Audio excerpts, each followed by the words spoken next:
nor do we have a wealthy benefactor who helps to pay for this program. We depend on the donations, large and small, of individuals, so please give if you want these programs to continue on the air. And we have some generous people who've been helping us, and one lady, we just want to express our appreciation. She was nice enough to donate enough money to pay for one of the shows. If you'd like to donate, you can send donations to Lucis Trust. Get your pen now. Lucis Trust, 120 Wall Street, New York, New York, 10005. That's Lucis Trust, 120 Wall Street, New York, New York, 10005. An easy way to remember our toll-free number, by the way, is 1-866-NY-LUCIS. Think of New York Lucis, and once again, give us a call if you'd like us to send you that general package of information. Once again, it's 1-866-NY-LUCIS. Lucis is L-U-C-I-S.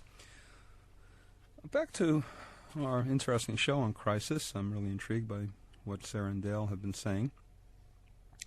Does reincarnation, we've spoken about reincarnation on this show many times, and does reincarnation or rebirth, do they play a part in crisis?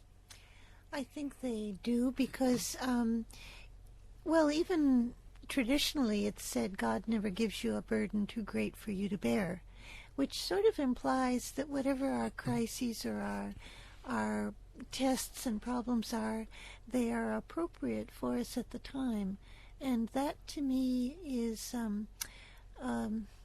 demonstrated by the realization that this is one life in a series, a very long series of repeated experiences on Earth. We aren't here for the first time or the last time. It's a continuum, and in this lifetime perhaps we're revisiting some things, some decisions, some mistakes that we've made in the past, and finding a chance to put it right. Yes, another name for the law of rebirth, or reincarnation as it's commonly called. Yeah, another name for that is the law of opportunity. And of course that's what crisis is. It's the opportunity to make the right decision to move forward and to clear the decks of all bad karma and move on. Mm-hmm. And that's what you say. This tends to take the anxiety. I think if it takes away the anxiety out of the whole idea that I have to be perfect in this life, mm-hmm. and because you're taught in Bible school that Christ taught, be ye perfect even as your Father in heaven is perfect. Mm-hmm. And how are you going to do this all in one lifetime? So it may create kind of anxiety in some people if they think they're not perfect, and they've made all these blunders in their life, and they go through these terrible crises. But the point is, you do have a lot more chances ahead of you. Mm-hmm. And as you said before, what we are in this life is a product of what we have been in the past. Yeah, that reminds me of that saying that you get the face you deserve by the time you're 50. Well, you could extend that and say you have the life and the circumstances you deserve right now, considering what you've done and been in the past.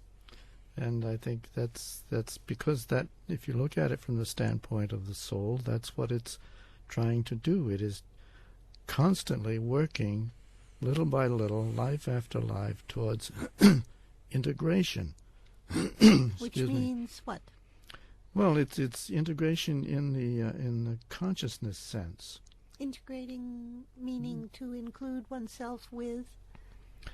Integration of your emotional state, your mental state, with the soul, to lift those forces and energies of the lower self and integrate them with the higher values of the soul, so they can be expressed in the world.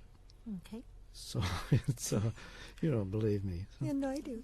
I'm just making you define your terms. I think Dale at this point wants to say, I can't say it in any more simple way. You made him define it, though. That's good. Well, no, that's the whole. It says in the Alice Bailey's writings that integration is the keynote of the evolutionary trend on this world, in this planet. But there are certain terms in the Alice Bailey writings that are so familiar to us who read her that we forget. Some listener not familiar with the books might not have an idea of what we mean. I think what you're saying is we can make this equipment that serves the interests of the soul. That's the whole idea, right? Another aspect about rebirth and reincarnation to me is that it brings in the element of justice, which I find very reassuring, because a lot of us probably have a sense that life isn't fair, that some people get a raw deal, other people have it really easy, but in fact life is very fair and infinitely tuned to the achievement of a perfect justice. And again, this is one stop along a very long way. What we see right now is just one small part of a very long path, but it is perfectly adjusted for the present need of the individual. And that's where the crisis comes in. These are opportunities where we can change and grow.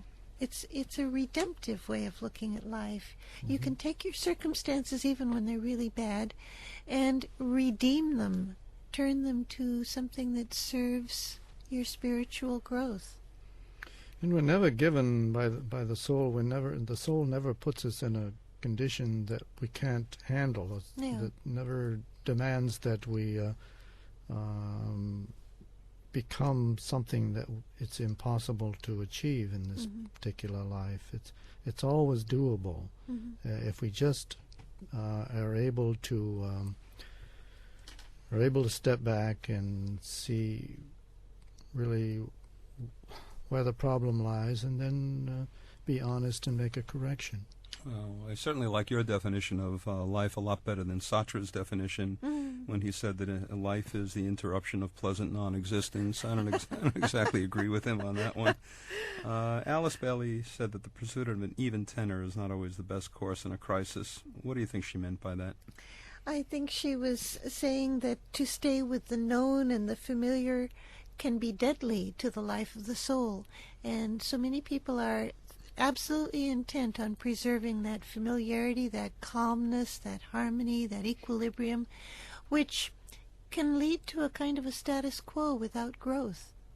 And so having a smooth sailing through life might be a lifetime that hasn't really been tested or productive in terms of expanded understanding. It might, from the soul's viewpoint, be a failure, in fact.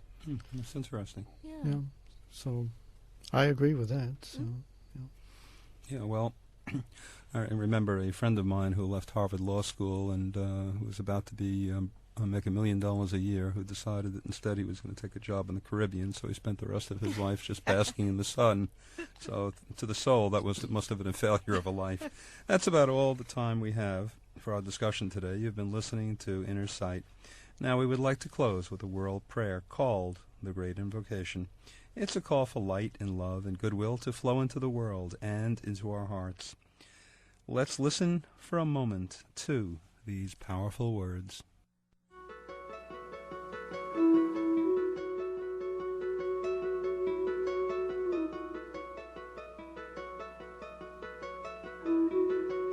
From the point of light within the mind of God, let light stream forth into human minds. Let light descend on earth. From the point of love within the heart of God, let love stream forth into human hearts. May the coming one return to earth. From the center where the will of God is known, let purpose guide all little human wills, the purpose which the masters know and serve. From the center which we call the human race, let the plan of love and light work out, and may it seal the door where evil dwells. Let light and love and power restore the plan on earth.